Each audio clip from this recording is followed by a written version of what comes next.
Hey, Wolf Clan. It's your girl, African Wolf, here to bring you messages from Spirit. Oh, woo! Okay, I just about got the pitch right, okay? This wolf is, my vocals are recovering a bit, so I'm a low-pitched wolf today. Anyway, let's get to it, okay? So interesting message for today. All right. The first vision I saw was, when people like doing meditation, they put their hands in like a six, basically.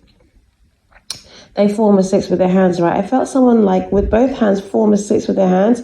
They put it against my cheeks. And then I saw that it was like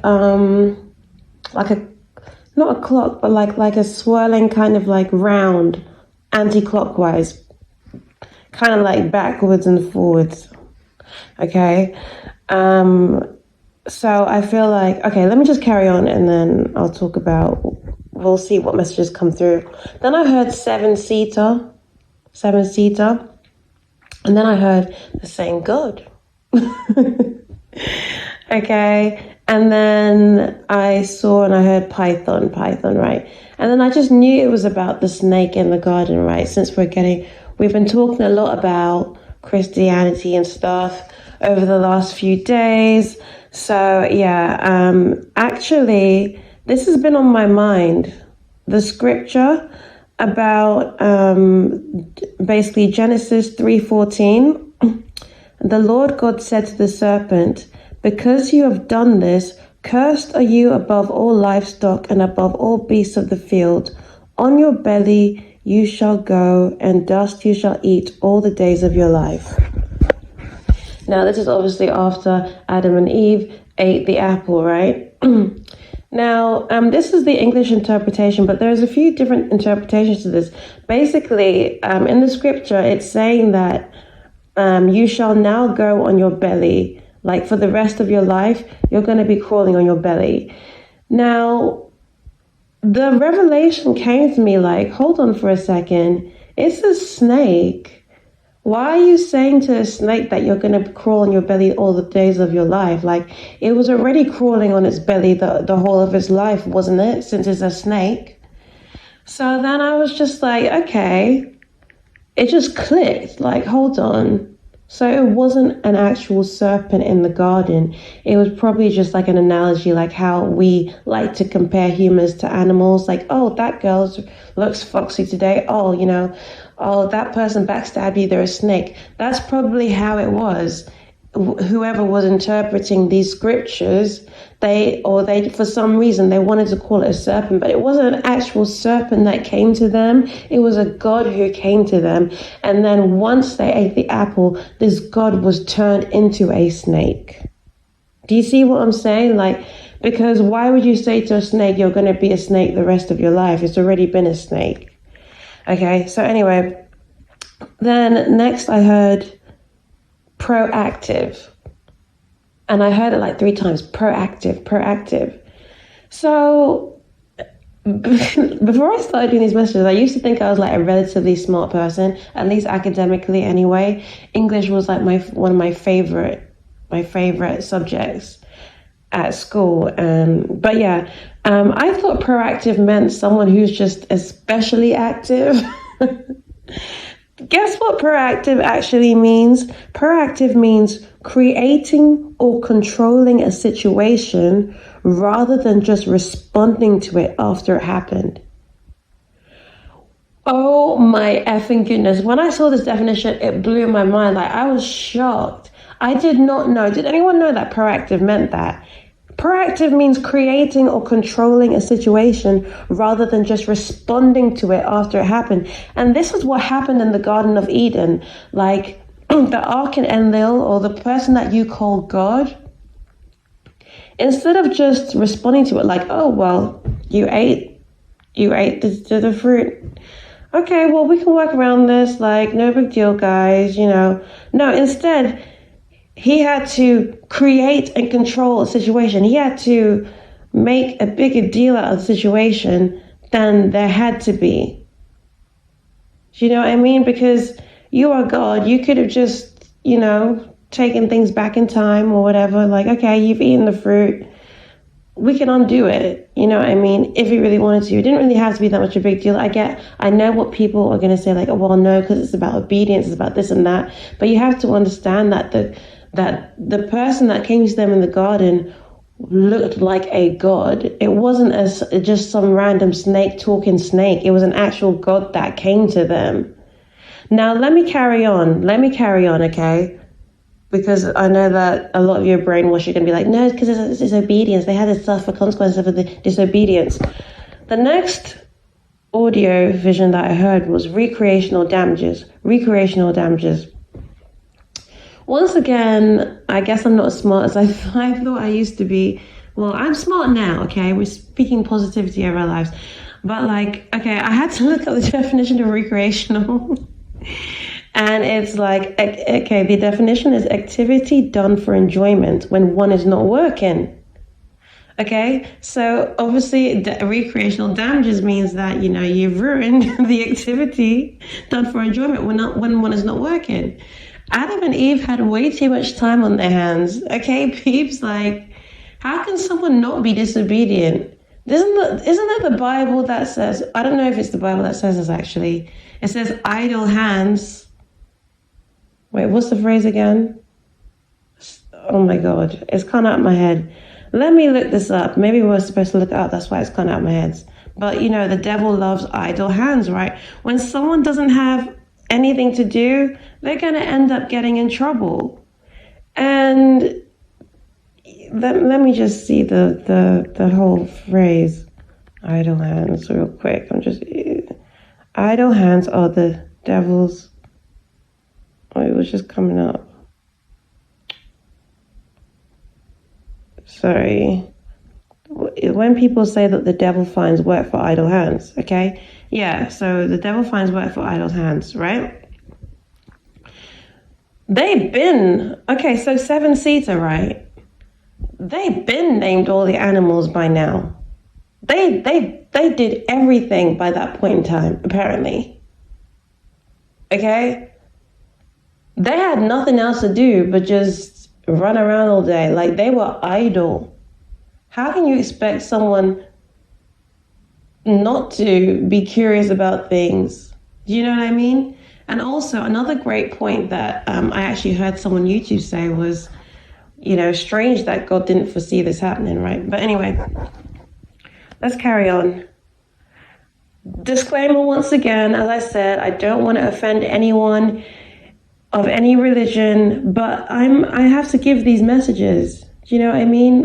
What can I do? I'm really sorry if I'm offending anyone. If this is your belief, you don't have to agree with me, it's fine. But these are the messages that I've gotten from the spirit realm. And I know some of you guys say, oh, you're getting messages from demons. Okay, if you want to believe that, that's fine. Okay, I'm not here to change anyone's mind. I'm just here to give the messages that I was given. Okay, so next thing I heard was, oh, did I miss out? Yeah, okay, so the next thing I heard was, he loves you. Yeah, he loves you. Okay, because did I say at this point? So after 7-seater, I heard same God, and then I heard Python, right? So it's basically kind of like the hunch what I was saying the other day, but I didn't really say what I'm going to say is basically that I believe it was the snake in the garden who was Enki, who was the one who sent Jesus Christ. That's the Father that he was talking about. He's the one that sent Jesus. Okay? As I said, guys, this is just a theory, it's not fact. But Christians are essentially Luciferians. You're actually the same, but you don't even know it, which is a funny thing. But yeah, okay. And then I heard oh my God. And then I felt there was a huge finger, right? So I heard he loves you, and then I felt a huge finger just switch. It was like a button turned my soul on. That is beautiful, right? That is beautiful. It's wake up. Wake up, get out the effing matrix. Like, everything, because remember the vision I had at the beginning was a 6-6, and then I started seeing something go backwards. You got everything wrong. Like, all the people that you thought were evil were good, and all the people that you thought were good are evil. Like, just deep that, like, do you know what I mean? That's crazy. But I would love to see, especially when, as someone who's a person minority, when I see the Black community and how much some of these religions has completely messed up the Black community, it's heartbreaking. It's heartbreaking. And they never want to look into like the evidence of things. They just accept everything as fact. It's really sad. And then when someone like me comes along with this, what they're going to call me, I know people are going to call me all types of names. You're demon possessed, you're antichrist, blah, blah, blah. It's fine. I have to say the truth. Anyway, let's carry on. So yeah, those are my visions. I really hope that I'm able to wake people up with these messages. I'm not the first person to say these things, obviously. You know what I mean? A lot of other people have these beliefs already. As I said, Luciferians pretty much have these beliefs. Now, am I a Luciferian? No. As I said, I worship the God who created the planet. You know, I don't worship archons. But I have respect for everyone, even those who worship Enlil, because at the end of the day, as I said, I was reading the second book of Adam and Eve. It's not called the Lost Book. I called it the Lost Book, but it's the second book of Adam and Eve. And just that whole, it was an exhausting book. It's an exhausting read because the whole book is about Adam and Eve just like crying about how they've disobeyed God, and they're really like punishing. There's a lot of like self-deprecating behavior, and you know, they committed suicide and everything like that. And it was just super strange. And there's a lot of crying. There's a lot of regret. There's a lot of going back and forth with God. Like, can we come to the garden now? I've given you all these sacrifices. Can I come to the garden now? We commit suicide. Can I come to the garden now? Like, there's just so much of this like guilt and shame and like, please, and no. You know, it's a very depressing read. But it was interesting because they couldn't tell the difference between God and Satan. Like, so they would have these conversations with God, and they would have these conversations with Satan, and they would say, you know how they say in the Bible, oh, Satan came to them as an angel of light. But I find that so strange, how you cannot tell the difference between God and Satan. Like, you're telling me that Satan is that good at shape-shifting? Or is it because Satan and God are are from the same, one and the same? They are both archons, right? Interesting. They're actually telling me, yes, so I can tell them, yeah. Okay, so my spiritual team is saying that I can tell you this. I've had 3 visions of Satan, right? One of them, he looked like a pig. He looked like a warthog. You know, the pig with the fangs? I don't know if they're called fangs, the tusks, sorry. He looked like a warthog in the first vision.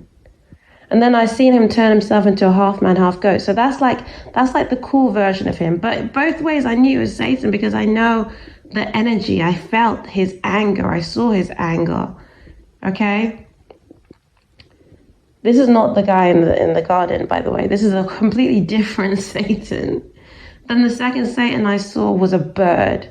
Now he was actually felt more evil than the warthog Satan.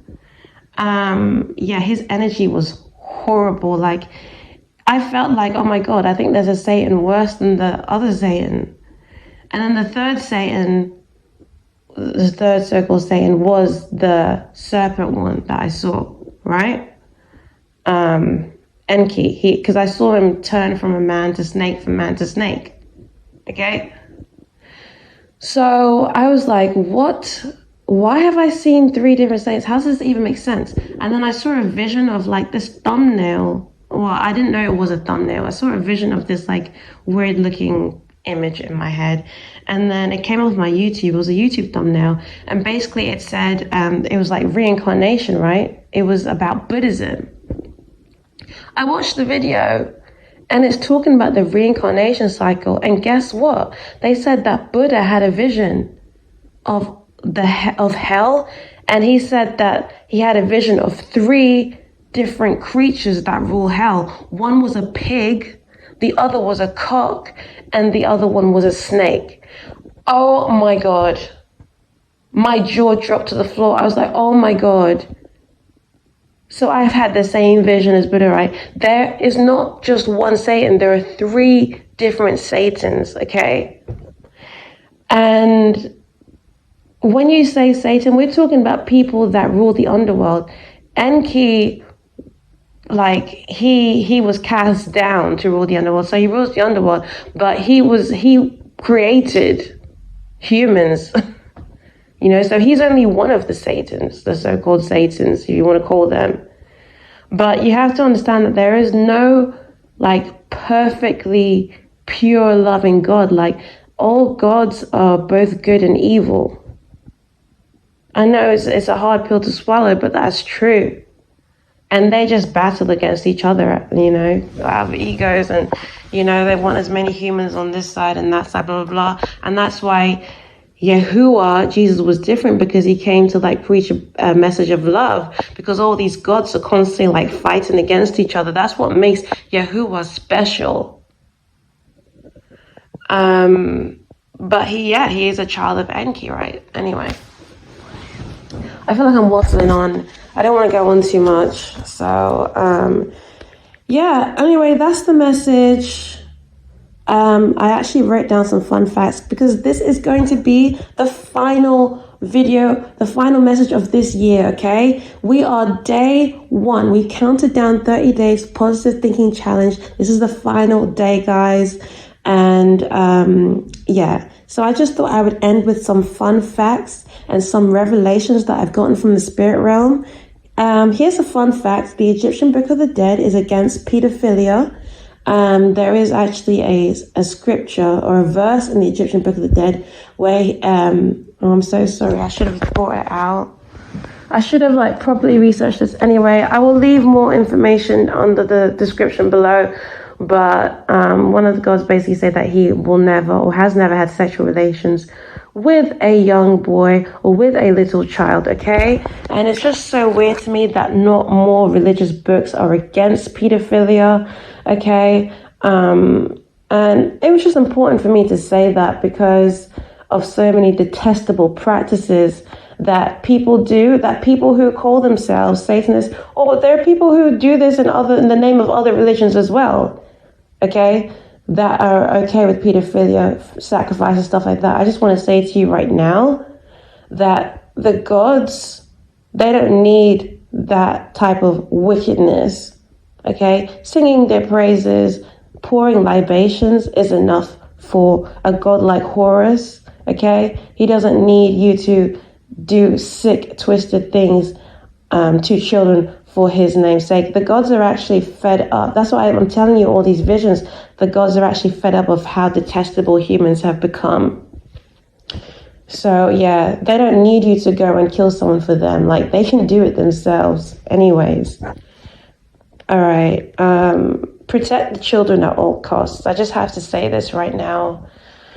All right, calm down. Okay.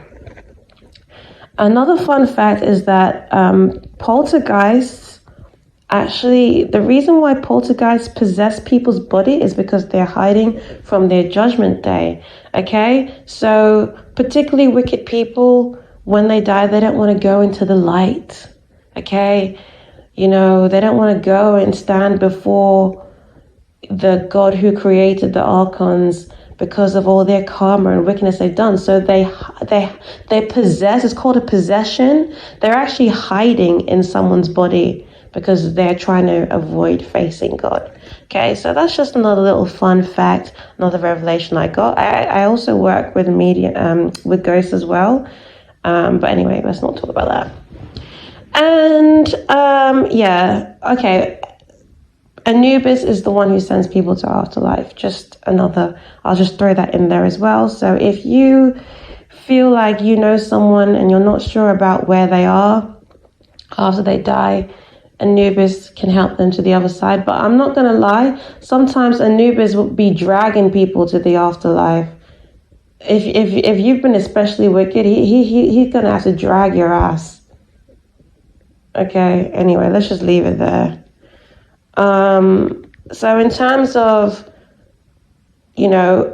there's degrees of wickedness. Okay, so I suppose Satan would have like a bit more wickedness in him than the Satan that I saw that turned himself into a raven. In the vision of Buddha, he saw a cock. I saw a raven, but it was a bird anyway. Okay, a Satan like that is going to have more wickedness than, let's say, like a god like Enlil, who also can be merciful and loving to people sometimes. Okay, so all the gods or sages or whatever, they have degrees of wickedness and good to them, but some obviously have more wickedness than not, if you know what I mean. I hope it makes sense.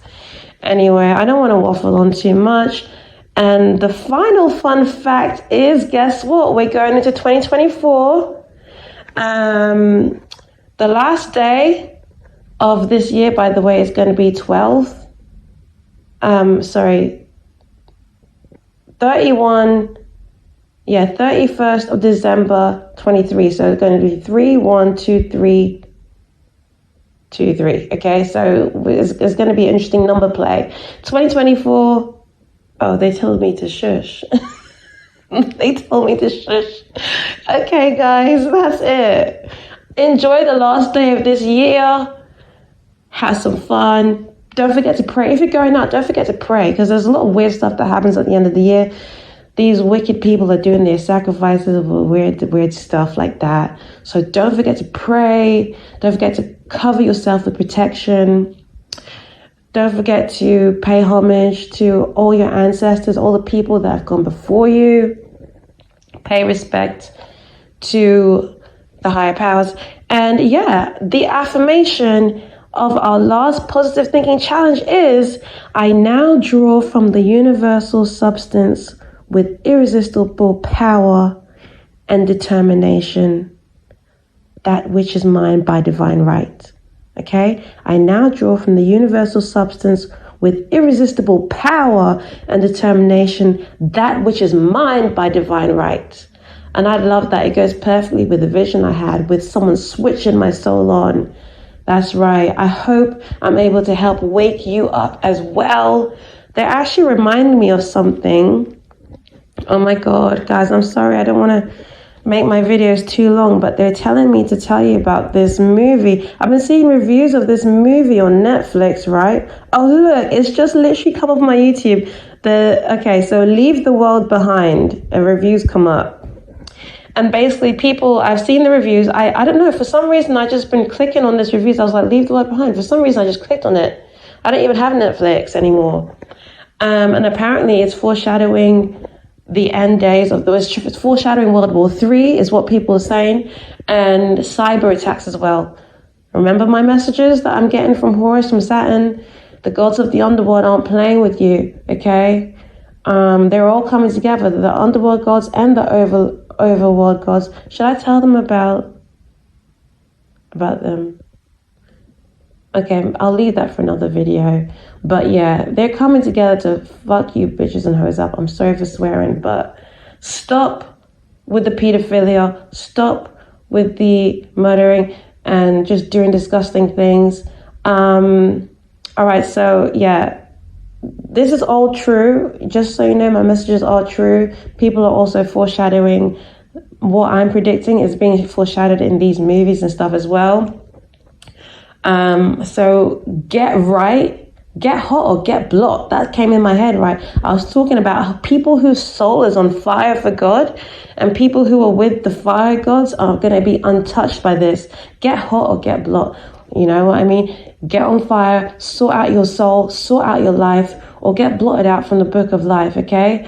There was one more thing I needed to say. Okay. Oh my God, this is so annoying. I guess they just want me to leave it there then. They want me to leave it there. Get hot or get blocked. Oh yeah, I was going to talk about sin. All right? Sin, if you sin against a higher power, that means you're forcing your will on someone else. And if you sin against yourself, you're forcing yourself to do something that you don't want to do. And it really is that simple. It really is that simple what sin is. If you don't 100% want to go shag that person, you're sinning against yourself. If you go steal from someone, R-word someone, murder someone, you're taking something from them by force. That is sin. Okay? So stop sinning and start winning.